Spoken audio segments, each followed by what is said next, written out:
누구나 좋아하는 명언 한두 개 있지 않습니까? 저도 좋아하는 말이 있는데요. 알레아 악타 에스트. 이게 어떤 말이냐면 주사위는 던져졌다. 이걸 라틴어로 한 것입니다. 제가 참 좋아하는 이야기인데요. 로마의 공화정 말기 카이사르는 원로원의 명령을 무시하고 무장한 상태로 루비콘 강을 건너게 되었습니다. 이때 강을 건너며 주사위는 던져졌다. 이렇게 말했습니다. 저는 이 말이 굉장히 좀 비장한 각오로 하지 않았을까 생각했습니다. 그런데 메리 비어드가 쓴 로마는 왜 위대했는가라는 책에 보면 다르게 해석합니다. 카이사르의 그 말은 어떤 비장한 느낌이라기보다는 여기까지 왔는데 어쩌겠어. 정치적으로 강을 건너는 거 말고는 다른 결정을 할 수 없지. 어떤 넋두리 같은 것이었다고 이야기합니다. 생각하면 그럴 것 같기도 합니다. 강을 건너가면 어떤 일이 있을지 아무도 모르지만 강을 건너야 했습니다. 여러분, 강을 건너야 되는 이 상황, 여러분 우리가 2주 전에 보았지만 야곱의 이야기 같지 않습니까? 모든 가족도 소유도 다 강을 건넜습니다. 사실 야복강을 건너는 것은 야곱에게 주어진 유일한, 그러나 어쩔 수밖에 없는 선택이었습니다. 이 강을 건너고 나면 앞으로 어떤 일이 있을지 아무도 모르는 그런 일이었습니다. 24절은 이렇게 말합니다. 야곱은 홀로 남았더니 어떤 사람이 날이 새도록 야곱과 씨름하다가 깊은 밤 야곱은 야복강 나루에서 그 불확실함을 곱씹으며 불안해하고 있었습니다. 그때 누군가 야곱에게 씨름을 걸어왔습니다. 누군가가 자기를 잡을 때 형님이 자객을 보냈구나 이렇게 생각했을지도 모르겠습니다. 누군지도 모르는 존재와 밤새도록 씨름하였습니다. 본문에 사용된 씨름이란 단어는 먼지가 쌓이다, 붙잡다라는 에서 나온 단어인데 먼지가 일어날 정도로 격렬하게 싸웠다는 것을 보여주는 것입니다. 25절 말씀을 같이 한번 읽도록 하겠습니다. 함께 읽습니다. 자기가 야곱을 이기지 못함을 보고 그가 야곱의 허벅지 관절을 치매 야곱의 허벅지 관절이 그 사람과 씨름할 때 어긋났더라. 여러분 25절에서 말하는 자기가 누구일까요? 하나님이십니다. 하나님이 야곱을 이기지 못함을 보고 야곱의 허벅지 관절을 치셨다고 말합니다. 이 말씀에서 두 가지를 살펴야 되는데요. 첫째는 쳤다라는 말이 우리가 상상하는 것처럼 손으로 딱 때렸다는 것이 아닙니다. 히브리어로 나야라는 단어인데요. 닿았다, 만지다 그런 뜻입니다. 하나님의 손이 닿기만 했는데 그냥 툭 풀어졌습니다. 우리가 기억해야 될 것은 지금 우리가 예배하는 하나님은 천지의 창조주시라는 것입니다. 우리가 아버지라 부르지만 그분은 천지의 창조주이십니다. 살짝 손 내시기만 해도 허벅지 뼈는 당시 근동 사람들에게 허벅지 뼈는 힘의 상징과 같은 것이었습니다. 힘의 근원과 같은 것이었습니다. 하나님이 살짝 손 대시기만 해도 우리가 의지하는 것들은 허무할 만큼 쉽게 무너져 내립니다. 그 손이 닿았고 관절이 부러졌습니다. 다시 25절 상반절을 보십시오. 자기가 야곱을 이기지 못함을 보고 이렇게 말합니다. 살짝 만지기만 해도 뼈가 부러지는데 그런 능력자가 야곱을 이기지 못한다고 말합니다. 여러분 좀 이상하지 않습니까? 힘의 격차가 확연한데 왜 그 하나님은 야곱을 이기지 못했을까요? 집에서 아이와 아빠가 씨름할 때가 있습니다. 여러분 아빠와 아이가 씨름하면 누가 이길까요? 이걸 몰라서 그러시는가요, 여러분? 아이와 아빠가 씨름하면 웬만하면 아들이 이깁니다. 아이가 이깁니다. 더러 철없는 아빠가 이겨서 아이를 울리기도 하지만 거의 모든 아빠는 집니다. 아이와 씨름할 때 아빠가 힘이 부족해서 지는 걸까요? 그렇지 않습니다. 져주는 것입니다. 아빠들은 아이와 함께 힘을 쓰고 끙끙대는 그 자체를 되게 좋아합니다. 야곱이 지금 씨름을 하고 있습니다. 격렬하게 씨름을 하는데 뭔가 이상했습니다. 아무리 힘을 써도 상대가 넘어가지 않습니다. 그렇다고 해서 상대도 굳이 자기를 넘어뜨리려고 하지 않는 것 같습니다. 씨름을 하다가 상대방이 다리를 슬쩍 만졌는데 갑자기 허벅지 관절이 툭 하고 부러졌습니다. 이제 힘을 쓸 수가 없게 되었습니다. 그 순간 야곱이 깨달았습니다. 하나님이시구나.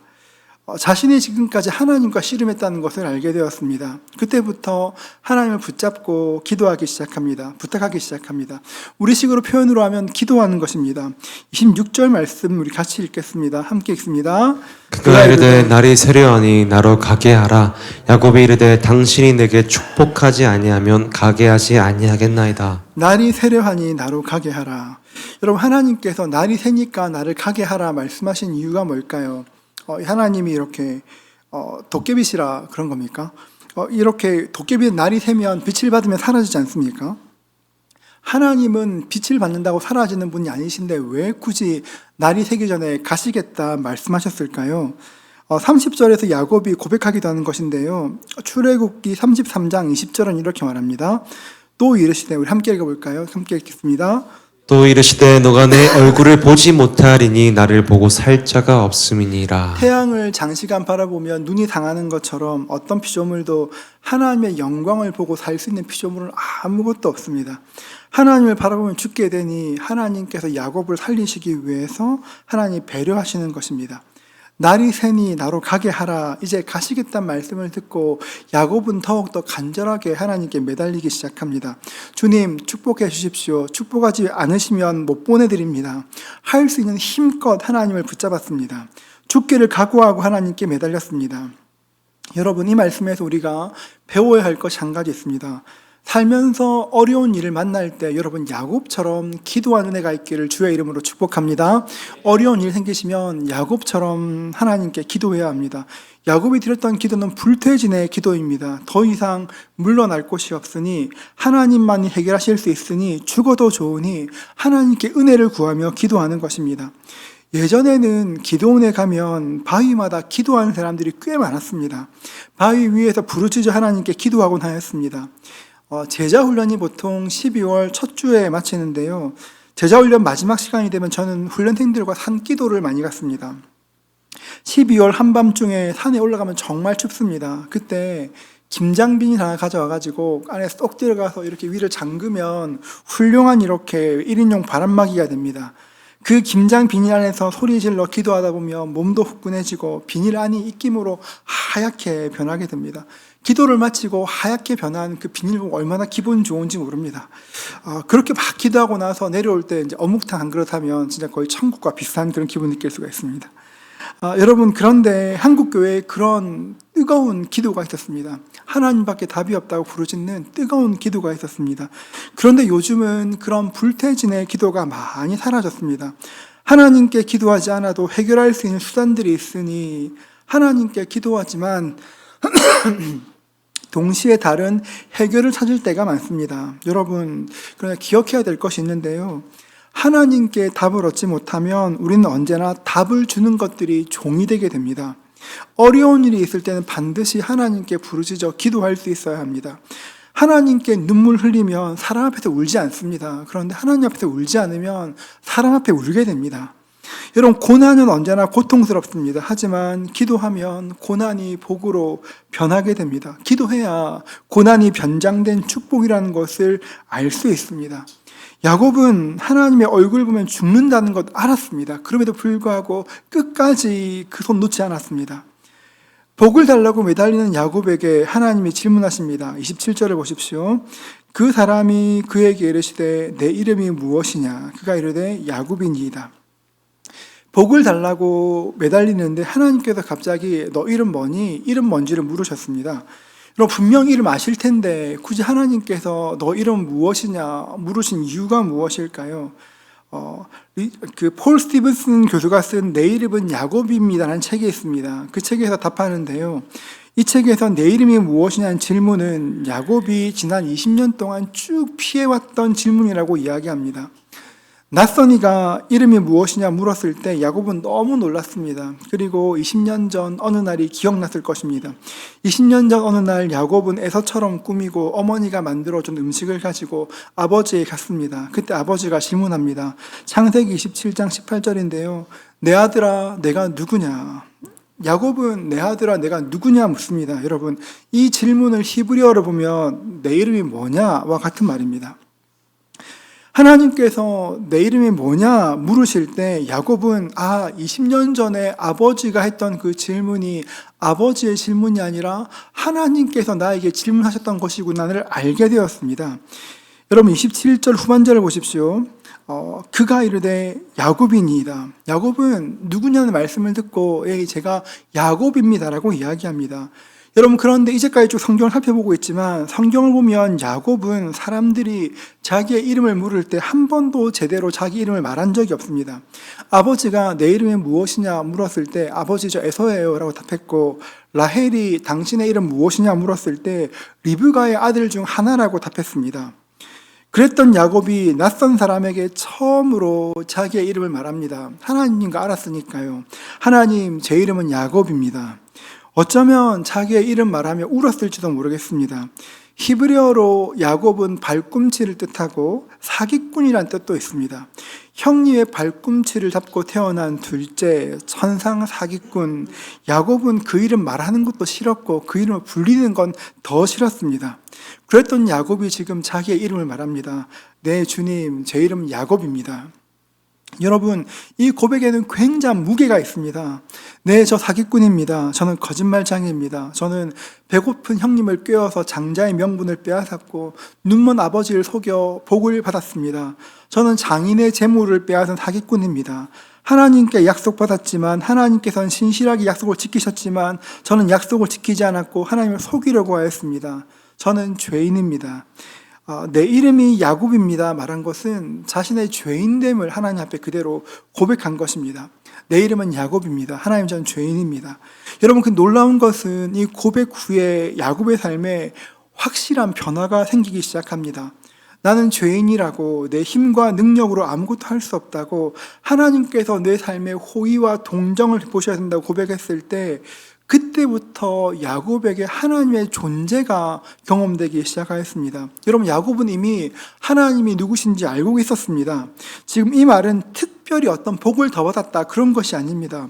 야곱은 지금부터 하나님의 존재를 인식하기 시작합니다. 우리도 마찬가지입니다. 하나님 앞에 설 때 우리가 해야 될 일이 무엇입니까? 내 자신의 약함을 그대로 고백하는 것입니다. 하나님, 저 참 약한 사람이에요. 저는 이런 사람이에요. 제 솔직한 자기를 드러내는 것입니다. 그러면 내가 솔직한 나 자신을 드러낼 때 하나님께서 우리에게 존재로 오시는 것을 알게 됩니다. 하나님의 존재가 은혜로 우리 삶에 임하게 됩니다. 이것은 여러분, 지금 우리의 삶에 이루어져야 할 것이고 더 나아가 우리의 다음 세대도 꼭 이루어져야 될 말이기도 합니다. 지금 우리가 사는 세상은 모든 것이 상대화된 세상에 살고 있습니다. 절대적인 것들을 인정하지 않습니다. 남자로 태어나도 나 남자 살기 싫은데 내가 여자인 것 같다고 생각하면 법적으로 여자가 될 수 있는 세상에 살고 있습니다. 절대적인 것을 인정하지 않고 자신의 위대함을 말합니다. 내가 얼마나 괜찮은 사람인지, 나는 무엇이든지 할 수 있고 무한 긍정을 이야기합니다. 여러분, 그러다 보니까 모든 것을 내가 결정할 수 있다고, 결정의 주체가 나라고 생각하게 합니다. 예전 세대의 교육이 굉장히 강압적이었습니다. 저희 또래만 해도 굉장히 강압적인 학교를 다녔습니다. 그러다 보니 눌림도 많았고 자신감이 결여된 아이들도 많았습니다. 적어도 우리나라에서는 다음 세대에게 너에게 무한한 가능성이 있다고, 뭐든 할 수 있다고 말하는 것 분명히 필요해 보입니다. 하지만 여러분, 필요한 것 알고도 있는데 지금 이 시대는 그 생각들이 너무 과잉되어 있습니다. 흘러 넘칠 만큼 과잉되고 있습니다. 데이비드 브룩스가 쓴 인간의 품격이라는 책이 있습니다. 그 책에 보면 지금부터 한 세대 전에 비해서 사회적 통념들이 많이 바뀌었다고 지적합니다. 그 중에 두드러진 것이 뭐냐면 예전에는 겸손의 시대였다 말합니다. 이렇게 50년대, 70년대는 겸손의 시대였다고 말합니다. 그런데 지금은 빅미의 시대로 큰 나의 시대로, 예전에는 겸손이 미덕이었지만 지금은 나 자신을 대단한 사람으로 여기는 문화로 사회 문화가 바뀌었다고 이야기합니다.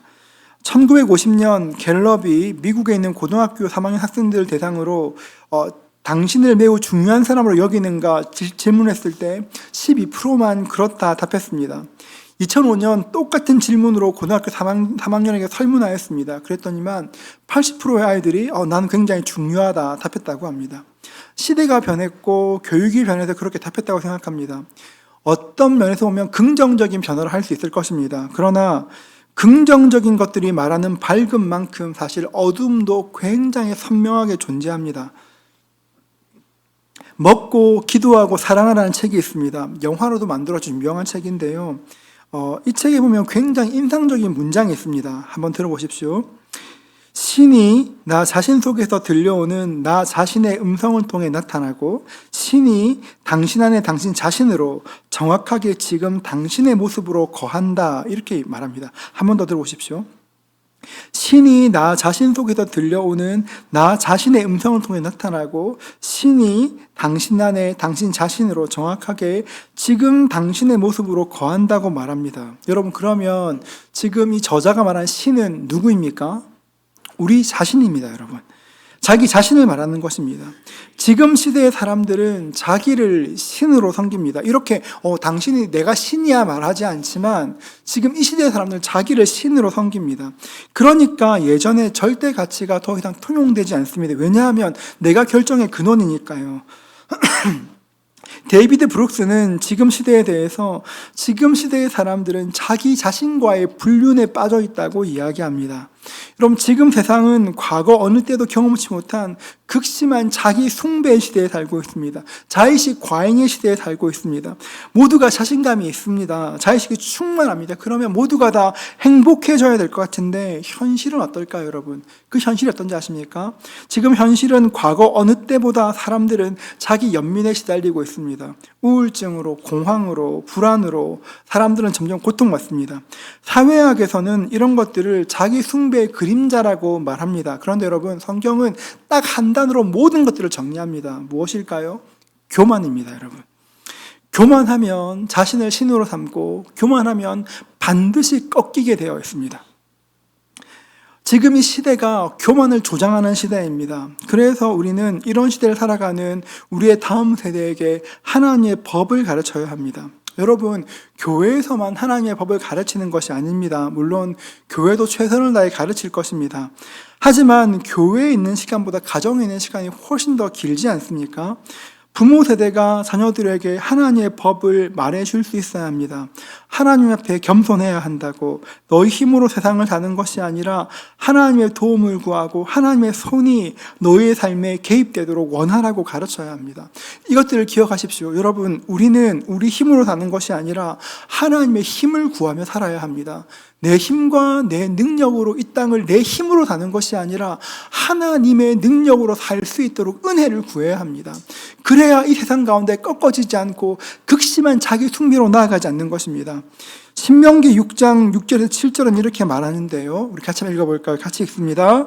오늘 내가 너에게 명하는 이 말씀을 너는 마음에 새기고 내 자녀에게 부지런히 가르치며 집에 앉았을 때든지 길을 갈 때든지 누워있을 때든지 일어날 때든지 이 말씀을 강론할 것이며. 여러분, 이 말씀을 보십시오. 내 자녀에게 부지런히 말씀을 가르치며 집에 앉았을 때든지 길을 갈 때든지 누워있을 때든지 일어날 때든지 말씀을 가르치라고 합니다. 언제든지 말씀을 가르치라는 것이죠.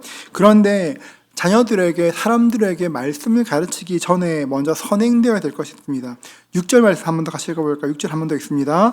오늘 내가 내게 명하는 이 말씀을 너는 마음에 새기고. 이 말씀이 왜 중요하냐면 다른 사람들에게 하나님의 도움이 필요합니다. 당신에겐 하나님의 도움이 필요합니다. 당신 하나님 앞에 더 겸손해야 합니다. 말하기 전에 더 중요한 것이 무엇이냐면 내 마음에 나는 겸손해야 돼. 나 하나님의 도움이 필요한 사람이지. 난 하나님의 호의와 동정이 필요해. 내가 나에게 말할 수 있어야 한다는 것입니다. 누구든지 자기에게 먼저 내가 나에게 말할 수 있어야 다음 세대에게 가르칠 수 있는 것입니다. 여러분, 하나님 앞에서 자기의 약함을 인정하십시오. 나의 죄인됨을, 은혜 없이는 한순간도 살 수 없음을 먼저 인정하십시오. 어쩌면 자녀들에게 말할 때 자녀들에게 말하라니까 자녀들과의 관계가 별로 좋지 않아서 이미 커서 이런 메시지를 전하는 것이 어려운 분이 계실 수도 있습니다. 어쩌면 자녀들에게 이런 말 하는 게 되게 어색한 분이 계실 수도 있습니다. 여기는 저희 청년대학부 많은데요, 보이에마도 많은데요, 어쩌면 여러분이 그런 말을 부모 세대와 주고받는 것이 굉장히 어색할 수도 있습니다. 여러분, 그러나 여러분 그때도 기억해야 될 것이 메시지는 전달되는 통로가 있어야 됩니다. 관계가 필요한 것이죠. 내가 아무리 해도 어라고 알아들으면 도리가 없지 않습니까? 그래서 여러분 우리가 해야 될 것은 소통할 때 가장 중요한 것이 무엇이냐면 하나님께 기도하는 것입니다. 이것은 비단 부모와 자녀의 관계뿐 아니라 부부도 마찬가지입니다. 우리가 하나님께 어떻게 소통해야 될지 기도하지 않으면 어떻게 소통해야 될지를 모릅니다. 하나님께 하는 기도하면 주님께서 도와주시는 것입니다. 하나님, 제가 나의 배우자와 소통할 수 있도록 은혜를 허락하여 주십시오. 나의 자녀들과 소통할 수 있도록 은혜를 허락해 주십시오. 내가 나의 부모님들과 소통할 수 있도록 은혜를 주옵소서. 기도할 때 하나님께서 우리 말에 찾아오셔서 우리 말에 힘을 주시고 관계들을 만들어 나가시는 것입니다. 여러분, 세상이 우리에게 말하도록 하는 것이 아니라 하나님의 메시지가 우리에게 심겨질 수 있도록 기도해야 되는 것입니다. 그래야 우리의 다음 세대도 그 누구도 하나님을 만날 때 하나님과 존재로 만나게 될 것이고 자신을 숭배하는 일에 넘어지지 않게 되는 것입니다. 하나님은 야곱을 힘으로 넘어뜨릴 수도 있었고 우격다짐할 수도 있었지만 야곱과 함께 땀 흘리시는 것을 선택하였습니다. 야곱이 흘리는 이렇게 눈물에 함께 뺨을 적시며 씨름하셨습니다. 하나님과 씨름하면서 야곱은 더욱 하나님의 사랑을 더 많이 알게 되었습니다. 우리 28절 같이 읽어볼까요? 같이 읽습니다. 그가 이르되 내 이름을 다시는 야곱이라 부를 것이 아니요 이스라엘이라 부를 것이니 이는 너가 하나님과 및 사람들과 겨루어 이겼음이라. 너는 지금부터 야곱이 아니라 이스라엘이라 이렇게 부르라고 말씀하십니다. 그 뜻이 뭐냐면 내가 하나님과 및 사람과 겨루어 이겼다고 말합니다. 여러분, 하나님께서 야곱에게 너 지금부터 이스라엘이야, 하나님과 사람과 겨루어 이긴 사람이야 이렇게 말씀하셨을 때 얼마나 놀랐을까요? 생각해보면 야곱이 하나님과 씨름했던 그날 밤이 어떤 밤입니까?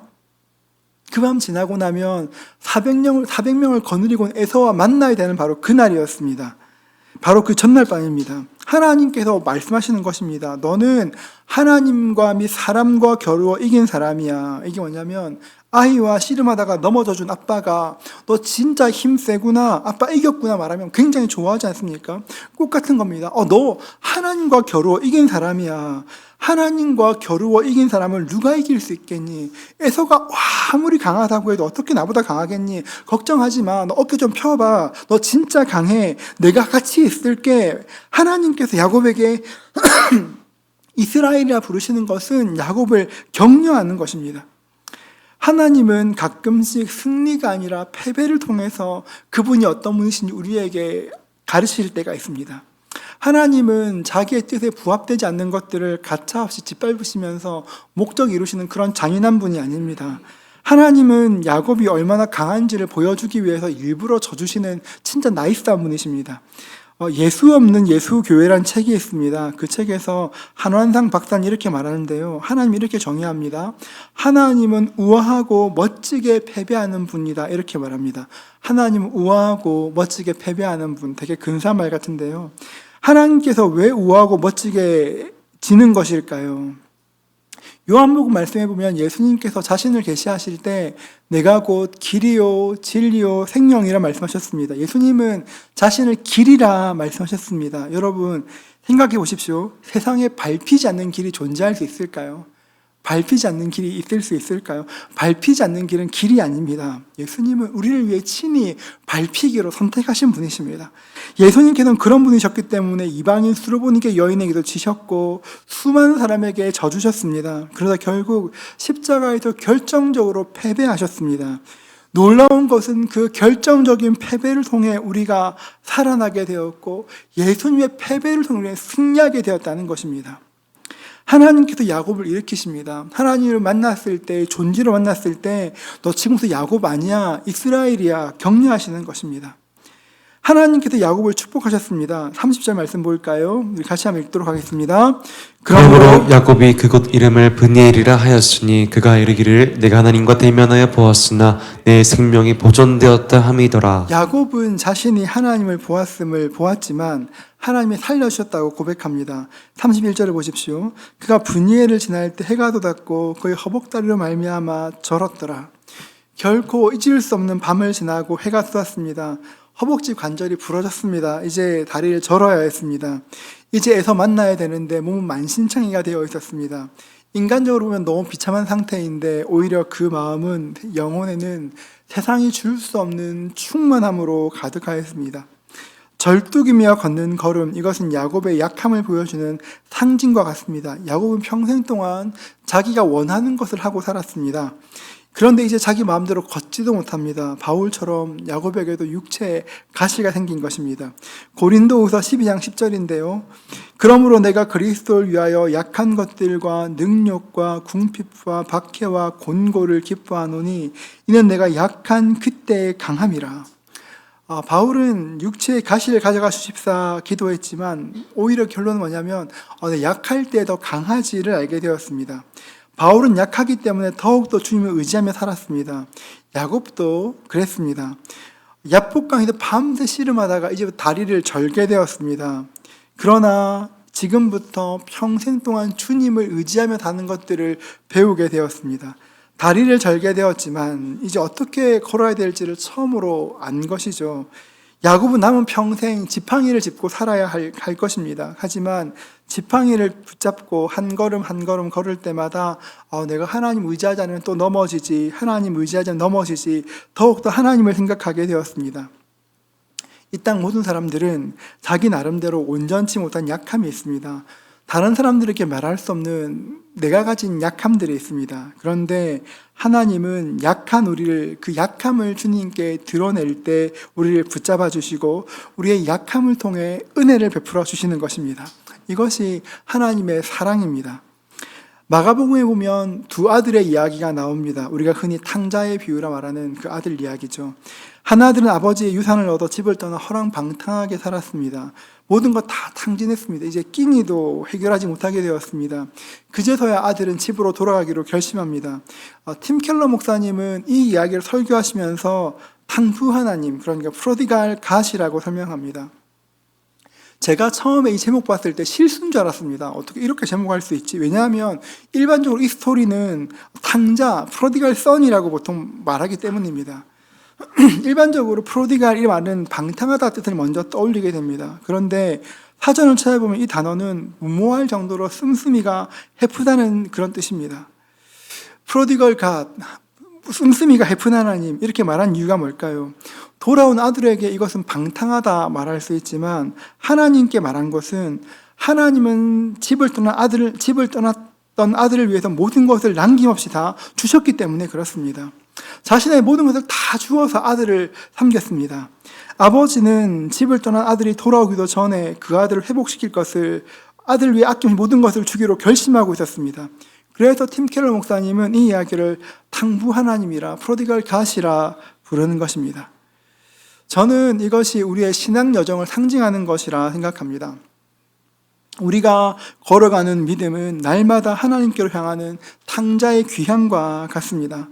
그 길에서 우리는 하나님을 만나고 하나님을 예배하고 하나님과 교제합니다. 여러분, 예수를 믿는 게 뭘까요? 예수를 믿는 것은 내가 가고 싶은 곳으로 계속 가는 것을 뜻하는 것이 아닙니다. 우리의 신앙 여정은 야복강에 앉아있던 야곱처럼 하나님과 신비로운 사귐을 가지는 것이고 하나님과 교제하는 것입니다. 여러분, 숨바꼭질 좋아하십니까? 좋아하세요? 전 싫어합니다. 술래가 잘 되더라고요. 술래가 되어서 누군가를 찾는 거 되게 피곤합니다. 찾아놓으면 또 도망가고. 혹시 다망구라고 아세요, 여러분? 아무리 찾아놔도 도망가는 여러분, 그런 거 볼 때 되게 저 술래하는 거 싫어합니다. 근데 여러분, 놀라운 것은 뭐냐면 하나님께서 늘 우리 인생에 그분이 술래가 되어 오십니다. 내가 숨어 있으면 찾아와 주시고, 내가 엎드러져 있으면 오셔서 좀 일으켜 주시고 격려해 주시고, 그 게임을 다 마실 때까지, 그 경주를 다 마실 때 계속 나에게 관심을 가져주시는 분입니다. 이제 야곱의 숨바꼭질이 거의 끝나갑니다. 하나님은 우리에게 주실 구원의 선물을 가지고 기다리시고 우리에게 져줄 준비를 하고 계십니다. 야복나루 같은 힘든 상황에 있을 때 우리의 등을 두드리시면서 우리 같이 가자, 힘 좀 내봐 말씀하시는 분이십니다. 여러분, 부탁드리는 것은 하나님 앞에 솔직한 여러분의 모습으로 나갈 수 있기를 주님의 이름으로 축복합니다. 여러분, 다른 사람이 보는 누군가가 아니라 여러분이 하나님께 어떤 사람인지 아뢰는 것이 굉장히 중요합니다. 하나님께 감출 것이 없습니다. 하나님께 나갈 때 솔직하게 경험하십시오. 하나님, 저 너무 성질이 더럽습니다. 저 너무 까칠합니다. 하나님, 저 너무 자신감이 없습니다. 저는 이상하게 될 것 같지가 않아요. 여러분 어떤 마음이 있습니까? 무엇이든 괜찮으니 있는 마음 그대로 가지고 하나님께 나아가면 하나님께서 나의 있는 그대로 모습을 보시고 나에게 찾아와 주시고 만나 주시고 새 일을 이루시는 것입니다. 여러분의 삶에 그 은혜가 있기를 축복합니다. 하나님과 만날 수 있는 인격 대 인격으로 만나는 그 은혜가 임할 수 있기를 주님의 이름으로 축복합니다.